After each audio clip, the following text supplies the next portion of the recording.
بچوں ہمارے زیر مطالعہ قرآن مجید کے موضوعات ہیں، اسی حوالے سے ہمارا اگلا موضوع ہے قرآن کا انداز بیاں۔ بچوں قرآن مجید کا انداز بیاں انتہائی متاثر کر دینے والا ہے۔ اس میں اللہ تعالیٰ نے بلا کی تاثیر رکھی ہے، اس میں بہت ساری خوبیاں پوشیدہ ہیں۔ جب کوئی اس کی تلاوت کر رہا ہوتا ہے تو لوگ سننے کے لیے اس کی طرف مائل ہو جاتے ہیں، کان کھڑے ہو جاتے ہیں، روح پرسکون ہو جاتی ہے، دل اطمینان حاصل کر لیتے ہیں۔ تو اللہ تعالیٰ کے کلام میں ایسی تاثیر اللہ تعالیٰ نے رکھی ہے، یہ اللہ تعالیٰ کا زندہ و جاوید معجزہ ہے۔ ہر آیت انسان کو اپنے دل کی گہرائیوں میں اترتی محسوس ہوتی ہے۔ اس کی قرأت سے انسان پرسکون ہو جاتا ہے، زبان پر اس کے کلمات ہلکے محسوس ہوتے ہیں، اور جیسے جیسے انسان پڑھتا جاتا ہے اس کو اپنی روح کی شادابی بھی محسوس ہوتی ہے۔ پھر قرآن مجید کے جو جملے ہیں ان کی بھی آپس میں ایک رائمنگ سکیم ہے۔ جب کوئی اس کو پڑھ رہا ہو تو روح کو سکون ملتا ہے۔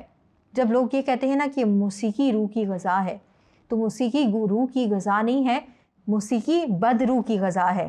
اچھی روح کی غذا جو ہے وہ قرآن مجید ہی ہے، کیونکہ جب قرآن مجید کی تلاوت کی جاتی ہے تو اس کا اثر آپ کے دل پر ہوتا ہے، آپ کے ذہن پر ہوتا ہے، اور آپ کی روح پر بھی ہوتا ہے۔ آپ کو اس کے نتیجے میں اچھا محسوس ہوتا ہے۔ تو لہٰذا قرآن مجید کے الفاظ میں اور اس کی تلاوت میں اللہ تعالیٰ نے بلا کی تاثیر رکھی ہے۔ پھر اگر ہم اس کے معنی اور مطالب کی طرف جائیں تو قرآن مجید کا ایک چھوٹا سا جملہ بلکہ ایک چھوٹا سا حرف بھی اپنے اندر بے شمار معنی اور مطالب رکھتا ہے۔ قرآن مجید علوم کا ایک بحر ہے۔ یہی وجہ ہے کہ جب سے قرآن مجید نازل ہوا تو رسول اللہ صلی اللہ علیہ وسلم نے اس کی تفسیر، اس کی بیان، اس کی وضاحت کی ابتدا کی تھی، تو یہ سلسلہ آج تک چل رہا ہے، یہ کہیں پہ رکا نہیں ہے۔ ہر کسی نے اپنے انداز سے، اپنی فہم کے مطابق قرآن مجید کی آیات کی تفسیر، اس کی وضاحت کرنے کی کوشش کی ہے۔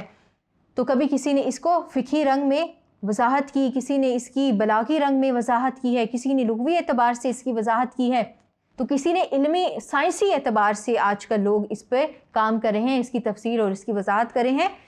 سائنٹیفک جو ریسرچ انسٹیٹیوٹس ہیں وہاں پر قرآن مجید سے مدد لی جا رہی ہے۔ تو یہ وہ کتاب ہے جس میں اللہ تعالیٰ نے نہ صرف یہ کہ سننے والوں کے لیے تاثیر رکھی ہے، بلکہ اس میں غور و فکر کرنے والوں کے لیے بھی خزانے پوشیدہ رکھے ہیں۔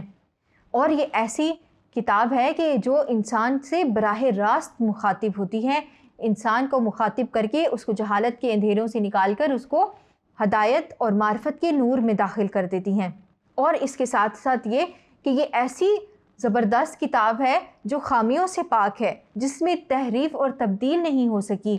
تو اللہ تعالیٰ نے اس کتاب کو ایسا بنایا ہے، یہ اللہ تعالیٰ کا معجزہ ہے۔ نہ صرف یہ کہ مسلمان اس کی تلاوت کرتے ہیں، اس کو سمجھ کر پڑھتے ہیں، بلکہ نان مسلمز بھی اس کو پڑھتے ہیں۔ تو یہی اس بات کی دلیل ہے کہ یہ اللہ تعالیٰ کا آخری کلام ہے، اللہ تعالیٰ کا معجزہ ہے۔